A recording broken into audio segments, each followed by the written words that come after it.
Colorado, where the lava flowed up between cracks in the rock. And then it froze in those cracks. Now when I say freeze, I don't mean like freeze like it's ice, but the lava actually turned into solid rock there because it got too cold. And later, the rocks around them all crumbled away, and you're left with these walls of rock where the lava filled the cracks.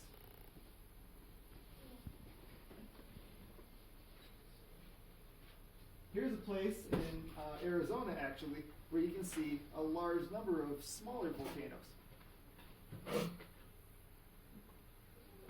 This is one volcano right here. And then if I drag this over, you can see another very clear volcano right there.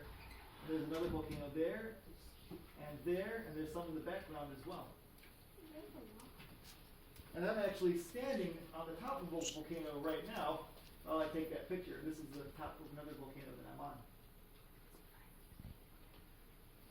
Some volcanoes, the lava comes up inside of them, and before they even erupt, the lava freezes, the lava hardens, and you form what's called a plug in there. And eventually the rest of the volcano crumbles away, but you're left with that central column of lava that tried to erupt but didn't quite make it. And so this picture here is from Australia. You can actually see some pineapples in the front of the picture here if you look super closely. Yeah. But in the background there, that's an old volcano that used to rise like that, and this is the lava in the center that hardened before it ever got around to erupting. And this is another example of the same thing. What you're seeing here, that rock right there, is the center of the volcano that hardened, and the rest of the volcano crumbled away. Some volcanoes are so big you don't realize you're even in them. This is Yellowstone. Who here's heard of Yellowstone? Yeah, it looks like almost everybody knows Yellowstone. Yellowstone is a massive, massive volcano. It's actually one of the biggest, possibly the biggest volcano in the world. It's so big that if you were to place it right here in Michigan, put it right on top of Richardson Elementary, it would extend from here all the way down to Bay City in the south. Whoa. It's huge. And so when you walk in there, you don't actually realize you're in a volcano because it's just so enormous.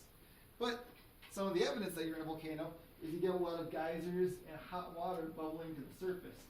And that kind of tells you, okay, there's lava underneath the ground and it's boiling this water. Are those, that steam that comes out of the geysers at Yellowstone, is that toxic as well? Does that contain poisonous gases? There's a little bit of sulfur in it, so it actually smells a little bit like rotten eggs. And in large amount, if there's large amounts of the gas, it's dangerous. But when it comes out over there, because it mixes with the rest of the air, it's not dangerous. It just smells really bad. And then you get volcanoes like the one I studied in Colima that are steep-sided. They produce big columns of ash that rise up. These are some of the most dangerous kind. These are the kind of volcanoes that produce pyroclastic flows, which I think you guys have read about. They also produce very dangerous mud flows. In fact, there was one day we were working out there. We were going to drive out to the site. We realized that the entire road was gone. Instead, there was a brand new valley that was about 40 feet deep that we couldn't cross. And so we had to hike a long way around it.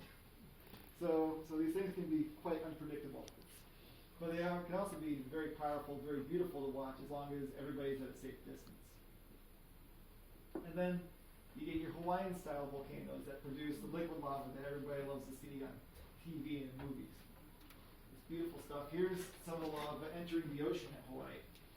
And when that hot rock that is about 800 or 900 degrees hits the water, which is about 45 or 50 degrees, it really makes the water explode into steam. It shatters the rock and it shatters the water. It even shatters the water molecules and actually creates some toxic gases and very nasty stuff to breathe. It can actually really mess up your lungs if you breathe it for more than a few minutes.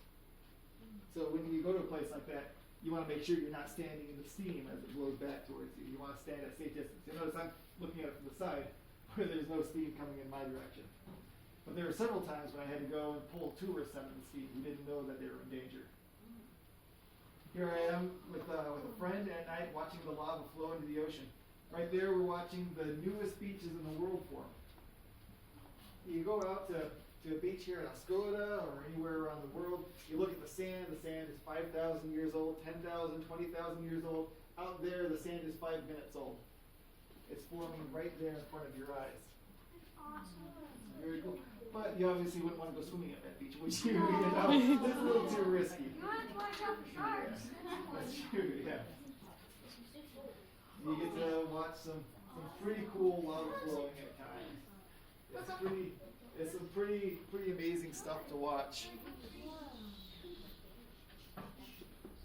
Do those type of volcanoes, does the lava just flow into, is it a continuous, or does it stop and start? Most volcanoes really stop and start a lot. Kilauea is special though. Kilauea has been erupting almost continuously for more than 25 years.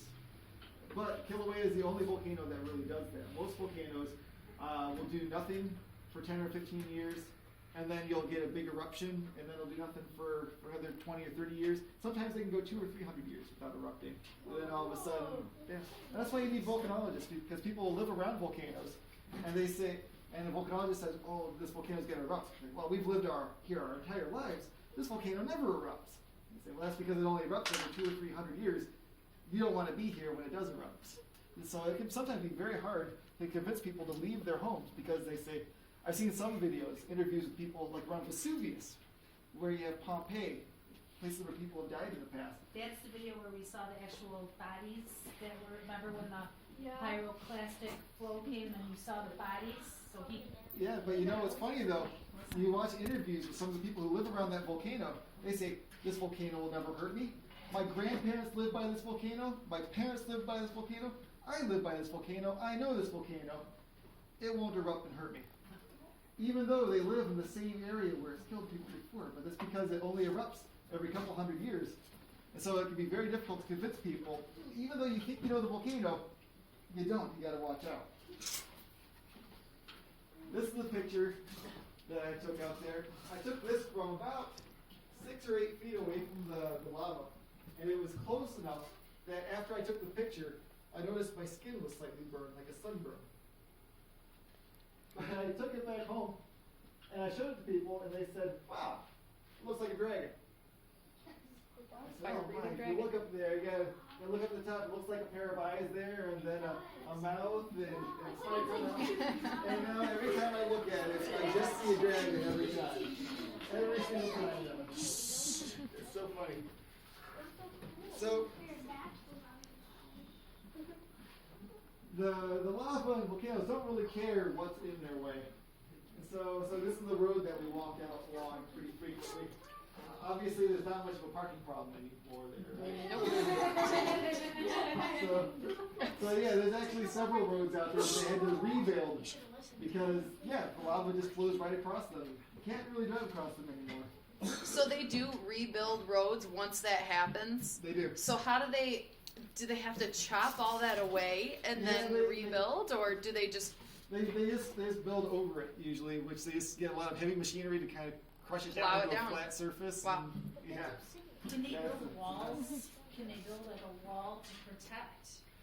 Not really, because there's 2 reasons why. Firstly, if you build a wall, the lava, when it flows up to it, will just start building up higher and higher and go over the wall. But also, because this is liquid rock moving, it actually has a lot of force. And so they can actually just push walls over very frequently as well. Wow.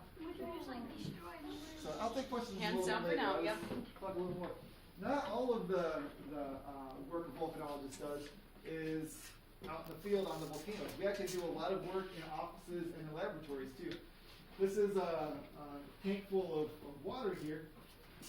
I would heat the water with a gold-covered water heater at the bottom and pump bubbles into it while I shoot lasers through it to record the way the bubbles move.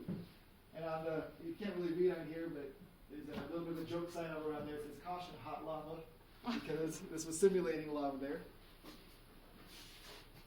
But you do a lot of work in places like this when you're a volcanologist too. This doesn't look quite as exciting, does it? It looks like a really messy office, because that's what it is. But this is where a lot of volcanologists spend their time too. Because when you're doing the work, you collect all the data, then you got to take it back to the office, you got to analyze it, you got to study it, look at your results, and then you have to write up the results. You have to share it with the rest of the scientists in the world. Because it doesn't do anybody any good if you learn a lot and you don't share it with people. You need to be able to write down what you learn. So writing skills are extremely important, especially if you want to go into science. You have to learn how to communicate while writing. And so yeah, this is the messy lab here. This is the laboratory where I did my experiments. It looks really messy and just like it's filled with trash almost in there. But in fact, you're looking at over $400,000 worth of equipment in there. It's messy. Scientists are often very messy when we work because it's hard to squeeze everything in.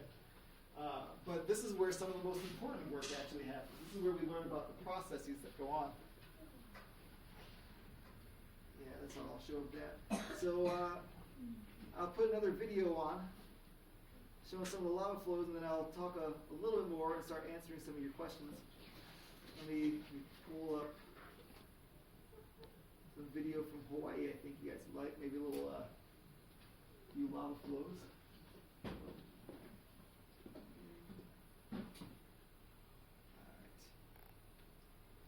So one of the places where I worked, we actually had to fly out on a helicopter to get to the site. And so we're flying out over the volcano there. You can see there's a lot of jungle in Hawaii.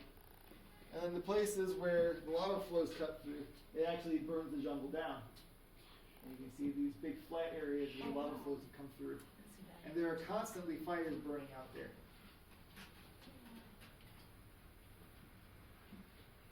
When you get there, the rock is all black, smoking like that, and it's hot. It's just a very, very tough environment. Nothing can really live out there because it's so tough.